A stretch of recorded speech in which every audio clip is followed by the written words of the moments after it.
Welcome to the next leg of the never-ending Eurogamer TV developer world tour. This time, it's the turn of Britsoft development darlings, Codemasters, for an afternoon of wheels, wickedness and wickets.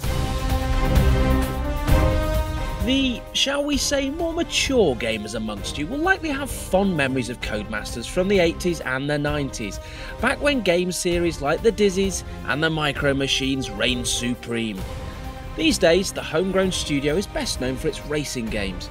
We're here to look at a bunch of the studio's best upcoming titles, including Overlord 2, Ashes Cricket and Operation Flashpoint. But it seems sensible to start behind the wheel. The original Dirt came out in 2007, with a more Americanised slant reflecting the growing fascination with rally driving and events like the X Games across the pond. And it picked up a rock-solid 8 from us. For Dirt 2, this angle is being pushed even harder, and perhaps taking a cue from Sony's MotorStorm, the off-track experience is now a major component. If Grid, our previous title, was all about the race, Dirt 2 is all about the event. So we've put a lot of effort into concentrating on atmosphere, so we've got over 100,000 3D crowd members in each location. We have lots of animated objects as well as our flags and banners. Basically, you can almost have up to a few hundred different lights and different colours to really make it like as if you're almost going to a party or a big sort of rave. And this overarching theme will carry over online with some nifty ideas for boosting competition amongst friends. We want to make sure that all our game modes are online now. When you boot up the game, even for single player, you sort of wake up from your bedroom in the back of the RV. And you move forward, the first thing you see on your bedside table is a news magazine, and that'll basically tell you all what all your friends have been up to since you've been gone. So you see, oh, Joe Bloggs has just beaten your record, and you might see that you actually won a tournament, one of our online tournaments the day before. So throughout the single player, you always get little snippets of what's going on in the online world. Top racers have worked closely with the team to make it all as realistic as possible. Car jumping maniac Ken Block has even been over to test the game out on this, the amazing D-Box racing simulator.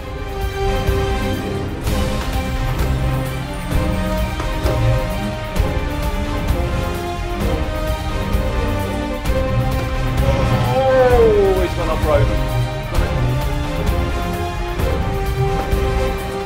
This is brilliant fun, I have to say, it's awesome. While we recover from that, why don't you take a look around the studio? This is a Dirt 2 spec car. Basically we've got about 50% more polygons in the model compared to from Dirt 1.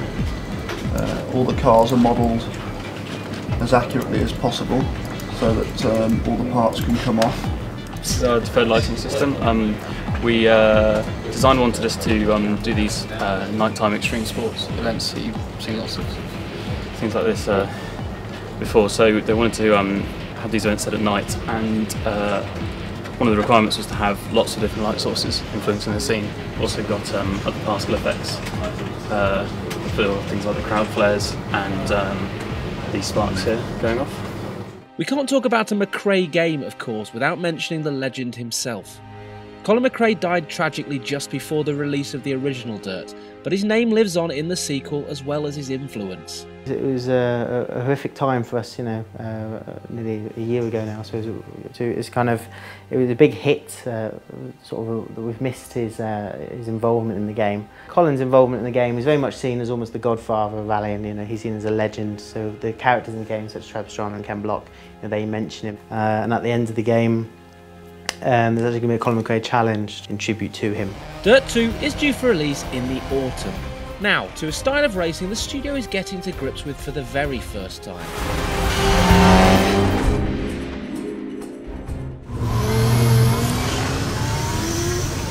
Prior to Cody snagging the license, F1 had been exclusive to PlayStation. Main efforts are going into the 2010 version for the big boy consoles, but first up, Wii and PSP are getting an 09 version courtesy of Sumo Digital. It's a 2009 game based entirely on the 2009 season, so you've got all the tracks, all the cars, all the stars. To a certain extent, we think the obvious thing to have done would have been to do a sort of cartoony Mario Kart type of game. But we actually think that there's an appetite not only for Formula One fans but also for the Wii audience to have a game that's more authentic and sort of less cartoony, almost a really decent driving game that you can play on Wii and of course PSP. Unfortunately, there's not a great deal we can show you on the game right now due to the F1 license being, we're reliably informed, a bit difficult to work on. But this season's rule changes are included, like Curse, which is remarkably like a video game Nitro Boost anyway, 4-player ad hoc on PSP, 5 control options on Wii, and more detailed hands-on impressions over on Eurogamer via the red button.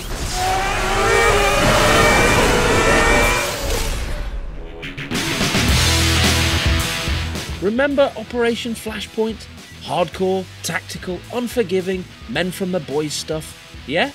Don't make them like that anymore, particularly on console, eh? Well, 8 years since the original PC release, the series is back in Dragon Rising.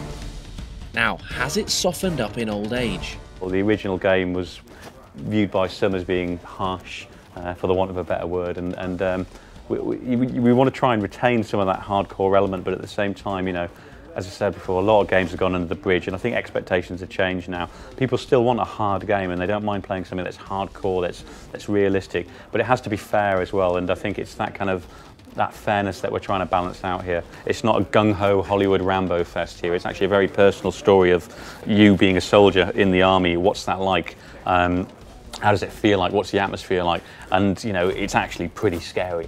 Which, on console in particular, where most shooter fans are used to being led by the hand and signposted every step of the way, seems a commercially brave decision.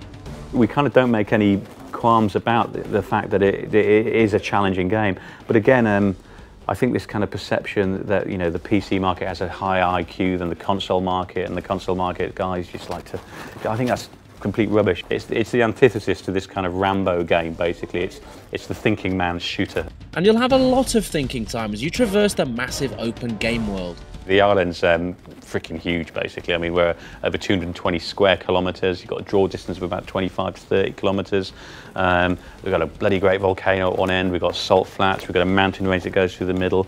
It's been a long project, enough to drive anyone to madness. Thank God for silly hats. It's probably because you guys are here. There's a slight sniff of a camera, and the silly hats come out, and the various uniforms come out. But yeah, they are looking quite ridiculous today. So that, or they've gone absolutely insane from the pressure and work of 2.5 years of hardcore platform development. Operation Flashpoint Dragon Rising will be one-shot killing your cowardly arses on PC, 360 and PS3 later this year.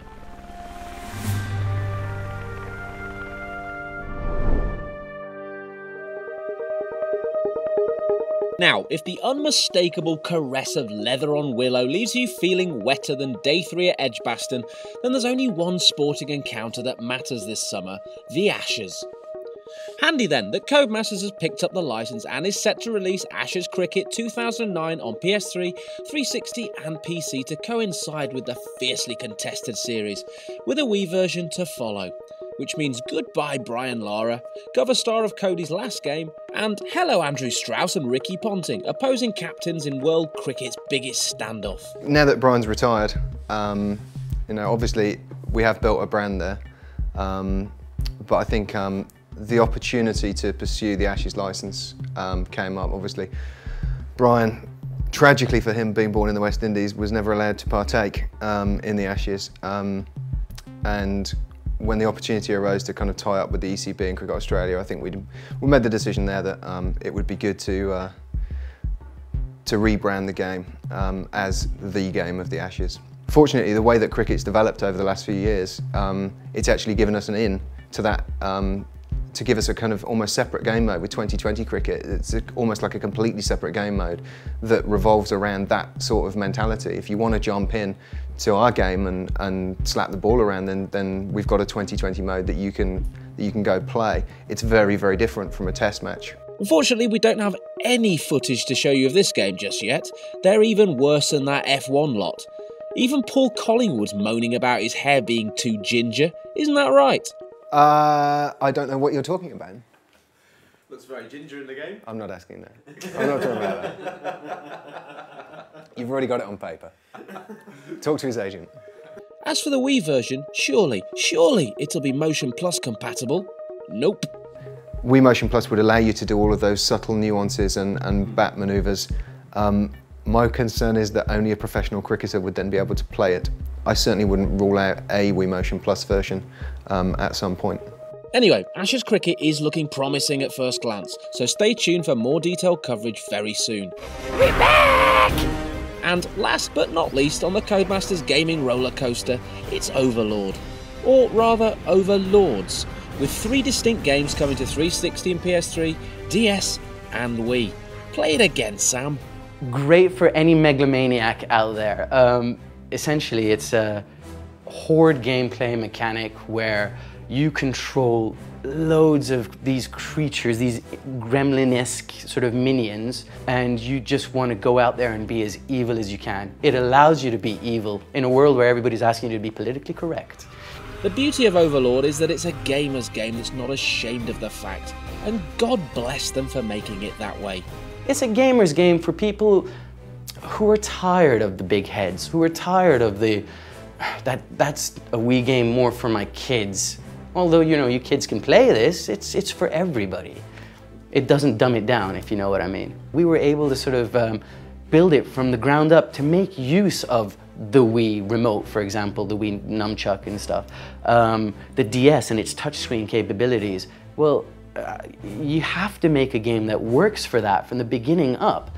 And come on, when was the last time that you played a game that let you to club seals to death in high def? Very likely. I can't think of any other games you can club seals.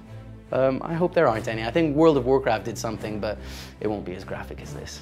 Overlord allows you to be evil. It allows you to just get that nasty, I've had a terrible day feeling off your chest. That's what Overlord will allow for you. Overlord 2, Overlord Dark Legend, and Overlord Minions are all due this summer. Those things need a leash.